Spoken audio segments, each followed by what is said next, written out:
Quick tips. Quick tip number one is hire a lease negotiator, a lawyer that has years of experience to help you over a 10-year lease or 20-year lease. Protect yourself.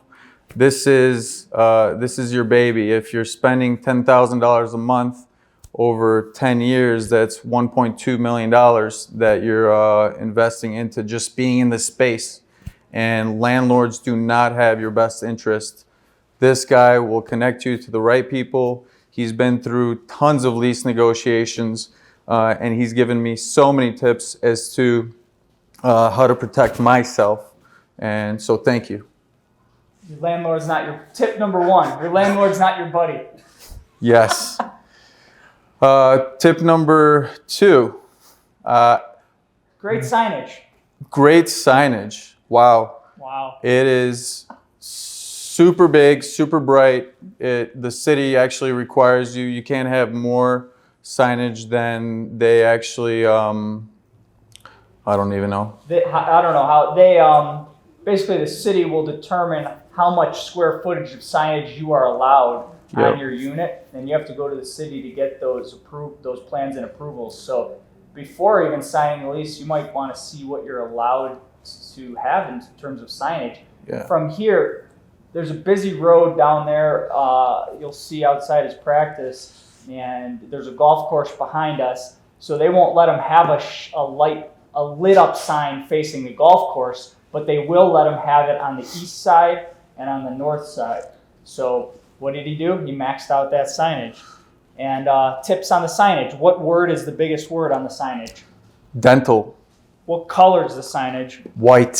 So you want them to know what you do. I don't care if you're Aspire Dental and Aspire is the biggest word and it's in cursive and you can't read it. From the street, you want to be able to read what the hell the office does. It's a dental office. Oh, cool, dentist over there. Because that's what I'm going to think when I'm driving. And white doesn't wash out, so white is very easy to see at night. Yep, exactly. I was in a storm and it was gloomy and rainy, and I saw Dr. Green and I noticed Verizon, bright white, and that's exactly what we went for. I told the sign company, hey, make my eyes hurt when I look at the sign. I want to drive through a storm in the rain and see Timber Dental, and that's what we thought of. Yeah. Tip 3, architecture, owner provided materials. Absolutely. This was a big one, guys. Providing your own lighting. You know, you can get a quote for $6,000, $7,000 as to all the beautiful lights you're going to put in the ceiling. Buy them yourself. Buy them from Amazon. Go to a light warehouse. Take a tour. Pick the lights you like and save yourself some money that way.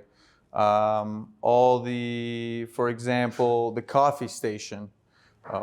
Buy a little table from Amazon where you put the coffee station, the Keurig there, and all the coffees that you want, and a little fridge, and you don't need to build it within the space. Doctor desk, associate desk, all the desks that you need within your office, just buy a desk. You don't have to build it with the general contractor. That saved me a couple grand actually, because cabinets in your office, desk space, all that cabinetry is very expensive. Save on that. Have an open concept kitchen. You don't need cabinets above the waist. So in the plan I said no cabinets above the waist, only below, right? And that way you know what's in your office. When it's open cabinetry, you don't have to open stuff, and you'll save money on construction that way. Yeah. A few other things. The architects are going to call for a lot of different things, and you have to read the architectural drawings if you want to actually know, did they call for a white baseboard, a black baseboard, a purple baseboard? In my case, they called for white baseboards. I didn't know how to read architectural drawings. I show up one day, there's a guy there at 9 p.m. Yep, I was there at 9 p.m. during the construction process. This guy comes to his third job of the day and he starts slapping on baseboard with glue, sloppy as hell. He's tired. He just wants to get this job done. And I'm like, what the heck's going on?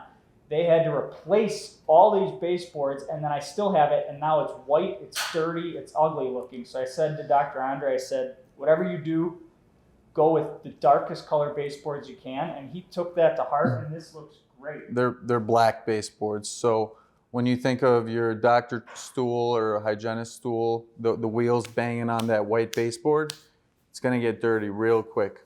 And why would I think of anything like this? Why would I think of this little detail? Well, I did it because of the Dr. Green. So all these little details add up. This is not a quick tip. It's a long laundry list of good tips. But everything adds up. And these guys have the experience to let you know, hey, this looks a little off. Let's work on this line item. And go from there. So he ran with that tip, and then he said, well, hey, I'm going to do matte black railings. So in the ADA bathrooms, you have to have the railings for wheelchairs and stuff like that. So he made those matte black. I said, don't have them install any coat hangers because they're expensive and they're just going to pick out these ugly, cheap ones. So he bought matte black coat hangers, put those throughout the office. We said, a lot of times architects will just call for medical grade paper towel holders and soap dispensers. So he said, get those off the list. And the medical grade are super expensive. So that literally, I saved $1,000 or $2,000 by just getting the right Amazon paper towel dispensers. And man, it's something that easy. It's unbelievable. And they look better.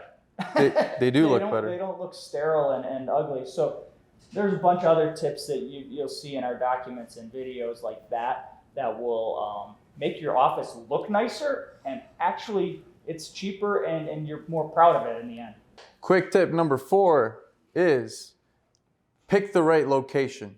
You know how they say location, location, location when you open a space. People want to see you. You want to be visible.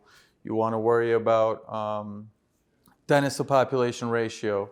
You want to worry about the median household income. You want to worry about how transient this area is, how many people own homes. There's so many data points that you can look at to make sure that you're opening your practice in the right location. How many new patients have you had per month for the first 4 months, much due to great location? 65 to 70 on average. Make sure the demographics check out, okay? You don't want to go into a saturated area competing with a bunch of other people where the houses are getting all these mailers and they're just going to throw everything in the garbage. You want to stand out a little bit. So I think you picked a great location. It can take time to find a great location, but in the end, it'll be well worth it.